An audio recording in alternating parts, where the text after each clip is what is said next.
भारत वर्ष रे लॉकडाउन लागू जाउछि आम ओडिशा रे मध्य लॉकडाउन लागू जाउछि एहा केते मात्रा सत आपण माने एई वीडियो रे मु आपन को पूरा संपूर्ण विवरणी रे जणैबी ए लॉकडाउन रो कारण कोन एहारे एथिरे असुविधा कोन लोक मानकर स्थिति केमिति रहइबो कोन ए लॉकडाउन कोरोना भली हबार अच्छी कि कोरोना ठारू आहुरी खतरनाक हबार अच्छी आमको कौन असुविधार सम्मुखीन होगा पड़ो यार मुख्य कारण कौन आपण मैंने संपूर्ण यही वीडियो रे जानीपारे जमीती कि एबे आम राज्य रे आम पूरा भारत वर्ष रे पेट्रोल आउ डीजेल रो महंगा जहाकू लोक मानू बहुत असुविधार सम्मुखीन करने को पड़ुची जमीती कि अमेरिका आउ इस्राइल ईरान उपरे अटैक करदेले आपण माने भाबुथिबे बाहर देश रे आक्रमण हेले आम देश रे असुविधा कौन मु आपण को बुझेबाकू जाउची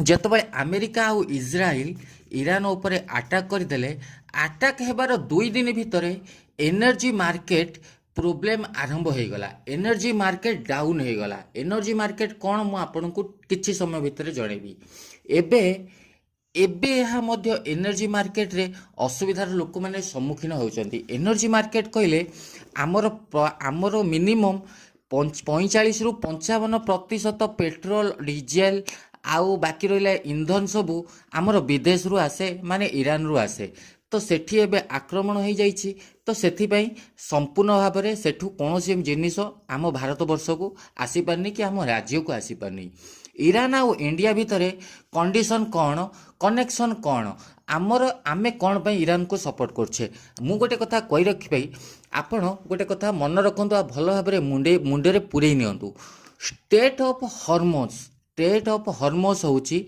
यह एक सामुद्रिक रास्ता गोटे समुद्र भितर गोटे 34 रु 35 किलोमीटर भितर गोटे रास्ता जहाँकि यही रास्ता रे ईरान रो हाथ मुठारे अच्छी जहाँकि आप ईरान रो रास्ता भी कहींपर यही रास्ता दे स्टेट ऑफ हॉर्मोन्स रास्ता दे दुनिया रे 40% ऑयल जीवा आसीबा करे आपण माने जानी रखंतु जो रास्ता 34 रु 35 किलोमीटर भितर से रास्ता सही रास्ता दे दुनिया रो सबु ऑयल सामुद्रिक रास्ता रे जीवा आसीबा करे अलग अलग देश को जाए भारत को मध्य आसी थाए भारत रे 25% ऑयल यही रास्ता दे आसी थाए भारत को जो ऑयल आसी थाए 25% ऑयल यही रास्ता दे आसी थाए यह एबे ईरान हाथ मुठारे आ ईरान यहाँ को बंद कर देछि कौन पाई बंद कर देछि ना ईरान ऊपर अटैक होछि ईरान ऊपर आक्रमण होछि सेति पई ईरान को बंद कर देछि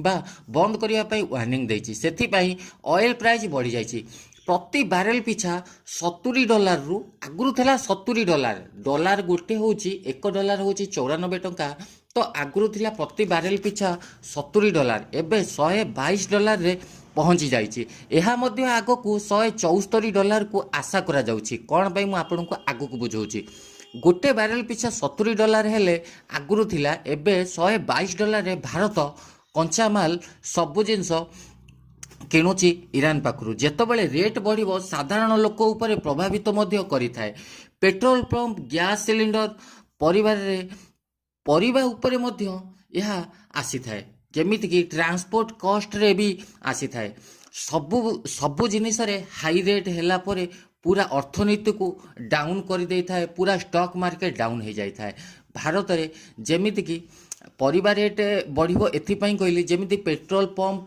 पेट्रोल गैस इत्यादि बढ़िले आमर जोटू परिवा विदेश रो जेमिति आलू धान गहम इत्यादि जेमिति बाहर राज्य रो आसुछि ना से सब पाई पेट्रोल तो निहाती दरकार गाड़ी रे आसे पाई सेथिपाई ट्रांसपोर्ट खर्च बढ़िबो पेट्रोल खर्च बढ़ले परिवा खर्च बढ़िबो परिवा खर्च बढ़ले जेतेबेले साधारण लोक पाखु आसीबो सेतेबेले रेट आहुरी बढ़िजिवो सेतिपाई बहुत जिनिस महंगा भी हबाकू चांस आगकू अच्छी 2 मास भितर कौन भाई मु आपन को बुझौछि भारत रे 85% क्रूड ऑयल माने कंचा तेल आसे रिफाइन हुए कंपनी रे रिफाइन हेई तेल प्योर तेल होइकरी पेट्रोल पंप को आसे तापरे लोक माने गाड़ी रे पकांदी तो जहार कॉस्ट रेट बढ़िला पर हम देश रे साधारण जनता पर प्रभाव पकाई था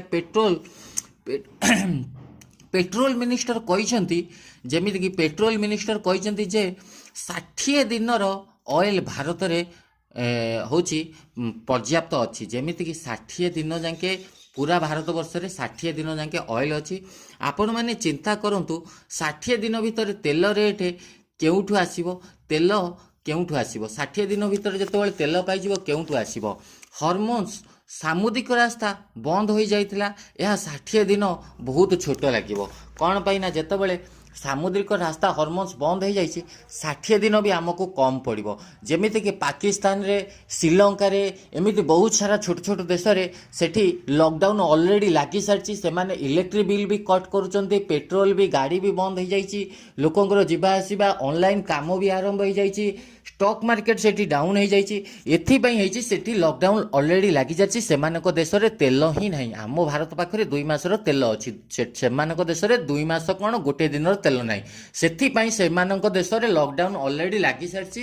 ତ ଭାରତରେ ଲକଡାଉନ୍ ଲାଗିବ 2 ମାସ ପରେ। 2 ମାସ ପରେ ଯେପର୍ଯ୍ୟନ୍ତ ଭାରତ ଅଲଗା ଅଲଗା ଦେଶରୁ ମଧ୍ୟ ପେଟ୍ରୋଲ ଡିଜେଲ କିଣିବାକୁ ଲାଗୁଛି। ପ୍ରଥମେ 42ଟା ଦେଶରୁ ଭାରତ ହେଉଛି କଞ୍ଚାମାଲ କିଣୁଥିଲା, କ୍ରୁଡ୍ ଅଏଲ୍ କିଣୁଥିଲା। ଏବେ ଭାରତ ଆହୁରି 74ଟି ଦେଶରୁ କଥାବାର୍ତ୍ତା କରି ପ୍ରଧାନମନ୍ତ୍ରୀ ନରେନ୍ଦ୍ର ମୋଦି ଅଲଗା ଅଲଗା ଦେଶରେ ସାକ୍ଷାତ କରି, ଯେଉଁ ଦେଶରେ ଆପଣମାନେ ନାଁ ବି ଶୁଣିନଥିବେ, ସେ ଦେଶରେ ଭାରତ ପହଞ୍ଚି ଅଏଲ୍ କିଣିବାକୁ ଲାଗିଛି। ଆଉ ସେମାନେ ବି ବିକିବାକୁ ଖୁସିରେ ଖୁସିରେ ବିକୁଛନ୍ତି ବି। ଆଉ ଆମ ଭାରତରେ ଲକଡାଉନ୍ ଲାଗିବାର ସୁଯୋଗ ବହୁତ ଚାନ୍ସେସ୍ କମ୍। କ'ଣ ପାଇଁ ନା ଆମ ଦେଶକୁ ସେତେବେଳେ 60 ଦିନ ଭିତରେ ଅଏଲ୍ ବି ଆସିଯିବ। ଆଉ ଯେତେ ମାତ୍ରାରେ କ୍ରୁଡ୍ ଅଏଲ୍ ଆସୁଛି ସେତେ ମାତ୍ରାରେ ରିଫାଇନ୍ ହେଇକରି ଲୋକମାନଙ୍କୁ ଦିଆଯାଉଛି। ସେଥିପାଇଁ ଲକଡାଉନ୍ ଲାଗିବାର କୌଣସି ପ୍ରକାର ଚାନ୍ସ ଯାହାକି ଏବେ ତ ଦେଖାଯାଉନାହିଁ, ସେଇଟା ପର ସମୟରେ ଜଣାପଡ଼ିବ କି ସ୍ଥିତି କ'ଣ ତାକୁ ନେଇକରି ଜଣାପଡ଼ିବ। ତ ଏଇସବୁ ଜିନିଷ ଭିତରେ ସବୁଠାରୁ ବଡ଼ ଜିନିଷ ହେଉଛି ନିରାଇ ପେଟ୍ରୋଲ ପମ୍ପ କମ୍ପାନୀ, ଯେଉଁଟା ପ୍ରାଇଭେଟ୍ କମ୍ପାନୀ। ଆପଣମାନେ ଜାଣିଥିବେ ତାର 70,000 ପେଟ୍ରୋଲ ପମ୍ପ ଅଛି, ଯାହାକି ସେ ପେଟ୍ରୋଲ ପିଛା 5 ଟଙ୍କା ଆଉ ଡିଜେଲ ପିଛା 3 ଟଙ୍କା ବଢ଼ାଇ ଦେଇଛି।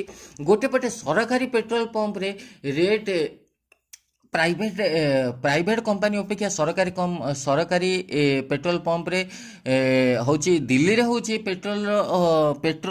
ପେଟ୍ରୋଲର ହିସାବ ହେଉଛି ଲିଟର ପିଛା 94 ଟଙ୍କା, ମୁମ୍ବାଇରେ 103 ଟଙ୍କା, ଚେନ୍ନାଇରେ 104 ଟଙ୍କା। ଗୋଟେ କଥା ମନେ ରଖନ୍ତୁ, କ୍ରୁଡ୍ ଅଏଲ୍ $122 ପ୍ରତି ବାରେଲରେ କିଣା ଯାଉଛି।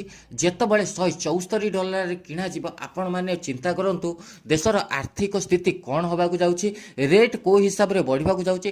ପ୍ରତି ଜିନିଷରେ ଆପଣଙ୍କୁ ରେଟ୍ ବଢ଼ିବାରେ ଦେଖିବାକୁ ପାଇବେ। ଆପଣଙ୍କ ଡାଲି, ଚିନି, ଚାଉଳ ଇତ୍ୟାଦି ଛୋଟ ଜିନିଷ ବି ରେଟ୍ରେ ବହୁତ ମହଙ୍ଗା ରେଟ୍ରେ ଆପଣ କିଣିବାକୁ ପାଇବେ। ଯଦି 60 ଦିନ ଭିତରେ ଆମ ଦେଶକୁ ଅଏଲ୍ ଆସି ନ ପାରୁଛି ତ ପ୍ରତି ଲିଟର ପିଛା 200ରୁ 300 ଟଙ୍କା ପିଛାରେ କିଣିବାକୁ ପଡ଼ିପାରେ ଗ୍ରାହକମାନଙ୍କୁ, ଯାହାକି ଏହା 60 ଦିନ ଭିତରେ ଅଛି। 2 ମାସ ଭିତରେ କ'ଣ ହେବ ଏହା ସମୟ କହିବ। ଏଠି କଥା ଅଏଲ୍ ରେଟ୍ ହାଇ ହୋଇଗଲା ବୋଲି ନାହିଁ, କଥା ଆମ ଜୀବନଶୈଳୀରେ ବହୁତ ମାତ୍ରାରେ ପ୍ରଭାବ ପକାଇବ, ଯାହାକି ଏହାକୁ ଅଲଗା ରାଜ୍ୟରୁ ଆସୁଥିବା ଜିନିଷ, ଫୁଡ୍ ଜିନିଷ ସବୁ ମହଙ୍ଗା ହୋଇଯିବ। ମହଙ୍ଗା ହୋଇଗଲେ ଲୋକମାନେ ହଇରାଣ ହେବାକୁ ଲାଗିବେ।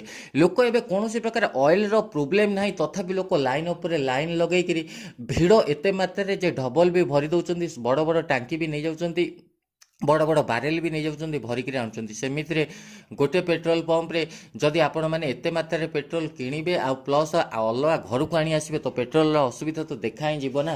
ତ ସେମିତିରେ କୌଣସି ଅସୁବିଧା ନାହିଁ, 60 ଦିନ ଭିତରେ ଜଣାପଡ଼ିବ ଆମ ଦେଶରେ କ'ଣ ସ୍ଥିତି ଦେଖାଯାଉଛି। ତ ମୁଁ ଆପଣଙ୍କୁ ମୋ ନ୍ୟୁଜ୍ରେ ଲାଗି ରୁହନ୍ତୁ, ମୁଁ ଆପଣଙ୍କୁ ଡିଟେଲ୍ସରେ ସବୁ ଜିନିଷ ଜଣେଇବି, ଯାହାକି ଆପଣଙ୍କୁ ସାଧାରଣ ଲୋକଟି ବି ମଧ୍ୟ ଜାଣିପାରିବ ଲକଡାଉନର କାରଣ କ'ଣ, ଲକଡାଉନ୍ କ'ଣ ପାଇଁ ଲାଗିପାରେ, କ'ଣ ପାଇଁ ନ ଲାଗିପାରେ। ତ ଭିଡ଼ିଓରେ ସମ୍ପୂର୍ଣ୍ଣ ଲାଗି ରହିଲେ ଆପଣମାନେ ପୁରା ସୂଚନା ପାଇପାରିବେ। ଜୟ ଜଗନ୍ନାଥ ଆଜ୍ଞା, ମୁଁ ରହୁଛି। ମୁଁ ଆପଣଙ୍କ ସହିତ ଦେଖାହେବି ଅନ୍ୟ ଏକ ବିଷୟବସ୍ତୁ ନ୍ୟୁଜ୍ରେ। ଦେଖିବି, ଆପଣମାନଙ୍କୁ ରିସର୍ଚ୍ଚ କରି କହିବି କ'ଣ ଆମ ଦେଶରେ ଘଟିବାକୁ ଯାଉଛି। ସେତେବେଳେ ଯାଇକି ଚ୍ୟାନେଲକୁ ସବସ୍କ୍ରାଇବ୍ କରି ବେଲ୍ ଆଇକନ୍କୁ ନିହାତି ପ୍ରେସ୍ କରନ୍ତୁ। ଭିଡ଼ିଓରେ ଲାଗି ରୁହନ୍ତୁ। ମୁଁ ଦେବି ଆପଣଙ୍କ ସହିତ ସବୁବେଳେ ଯୋଡ଼ି ରହିବି। Bye bye.